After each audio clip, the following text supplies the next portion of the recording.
Hello, my name is Dan Johnson and welcome back to my channel. Today I'm going to be unboxing the brand new Doctor Who Steelbook, which is for the Web of Fear. Now, the Web of Fear does exist. Parts 1, 2, 4, 5 and 6 exist, but episode 3 doesn't, and I think there was just like the Telesnap version on the DVD release, and now that they have animated just the one episode, just episode 3, it's the only one they've done.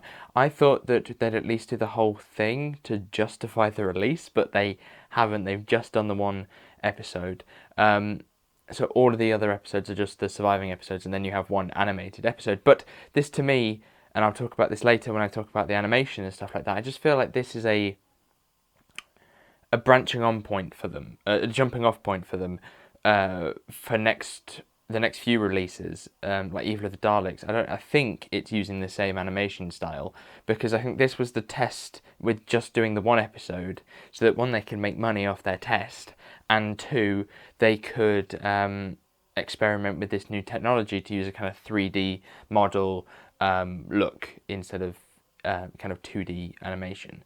We'll talk about it later, I'm sure, but let's first actually unbox the Steelbook. So I wasn't particularly impressed with the Steelbook to begin with. I'm just didn't latch onto the design like I do with most of them. But now I have it in hand, it does look quite nice. The cobwebs have a nice shininess to them, and the overall finish is really nice. I think that it will also stand out quite well because of the logo. I just quite enjoy the way that the logo looks, and I just think it has a nice spooky feel, which some Steelbooks simply don't have. On the back, we have a blurb about the story, as well as a brief look at what the back will look like in a moment. Then the contents, so as I've said, all existing episodes, the animated missing episode, which is in colour and in black and white, audio commentaries for all of the episodes, episode 3, the Telesnap reconstruction, photo gallery, making of documentaries, making of animation, Web of Fear trailer, and then something called the Missing Years documentary, which is apparently previously released on DVD, but I imagine it's about the stuff that's been missing, like because of how a lot of his Petrotran's era has been missing from Doctor Who. I presume that's what it would be like. And then if we take the cover off, I forgot I put that there. Then if we take the cover off, we have the back image, I believe a kind of Yeti with a gun, I believe, in the subway station. Like I said, very plain, very simple, but I kind of like the simplicity of it, which has just not been the same effect with some of the other ones. I just felt like some of them were a bit lackluster, but that one I quite like the look of. Once you open it up, we have the two discs, because I've realised that the booklet is over there. The artwork for the discs and the DVD and the Blu-ray versions are absolutely lovely. I think they just look brilliant. I think it was Lee Binding that did the artwork, but they look amazing. I think maybe the DVD does look better than the Steelbook this time around. But then we have two discs containing the contents, and if we take disc 1 out, disc 2 has nothing behind it, but disc 1 does have like a silhouette of a Yeti, I presume, or some kind of creature lurking in the background. There's another look at that artwork that I think is brilliant, and then we have the introduction and the general production notes on the story, as well as some stuff about the animation. But for me, I just had to stick this one in. Normally, before I unbox them, I don't actually open them up and look at them because it's an unboxing. But this time I did. I unboxed it early so I could do the animation and talk about the animation as well. For the most part, the animation isn't too bad. When a character walks in and they are the main focus of a shot, then they look great. They have lots of articulation, which is definitely what they were going with. Hip movement, head movement, all that kind of stuff. But when they become background characters, you know, when they're not talking, and with a lot of classic Who, there's a lot of kind of just actors standing in a, you know, a simply shot room, where they kind of all just kind of hover in a line, as if there was like a person here and we would have stood here while someone talked and then I would talk.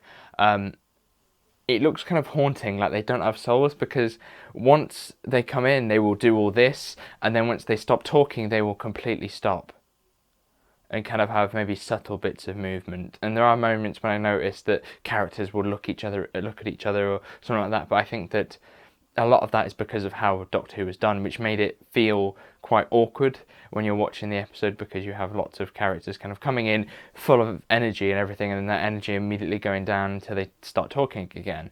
I think there's also a lot of little technical sort of glitches, almost like little movements that I noticed that don't feel intentional, due to the way that they filmed this one with mocap instead of actual movement.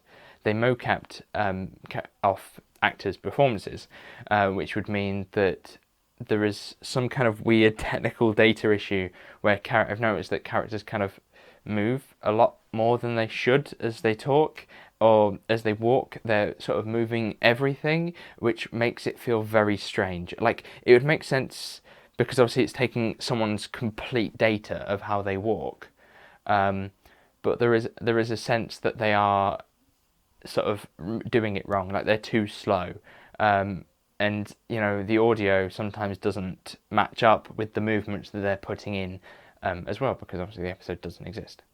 I don't pretend like I know a lot about animation, to be honest, but from what I can gather, that they are the issues. I mean, they're going to be all over Twitter for the next couple of days. There was a bloke who came around a desk, and he came around a desk, I kid you not, like this. Maybe I would have been a little bit too harsh on this release, but I think if you're charging 30 quid for it, I think there has to be a degree of, is it really worth it? For me, perhaps, but for other people, perhaps not. You know, I am quite fond of the design. I do keep looking at it. I don't know if you've noticed, but throughout the video I've done little shots to look at the Steelbook and back, just because I've slowly becoming more fond of the design on the front, and the striking TARDIS image as well, which I'm beginning to really like. But it's the justification of its existence for me that kind of puts me off. But maybe if you're a fan of the Web of Fear, like the original edition, and this is just the special edition, maybe this will be a good release for you. So thank you very much for watching. Hopefully you did enjoy this video. Do you have this Steelbook? Do you like this Steelbook? Have you seen the animation, and do you like the animation? I want to talk about Doctor Who animations at some point, because it is a very interesting sort of genre of Doctor Who, and talking about those classic animations and how they were made, and not just how they were made, but how people reacted to them and how they've evolved, I think is quite interesting. But maybe that's a video for another time. Thank you very much for watching. Hopefully you did enjoy this video. If you did, make sure to give a like, subscribe if you're new, and I shall see you soon. Goodbye.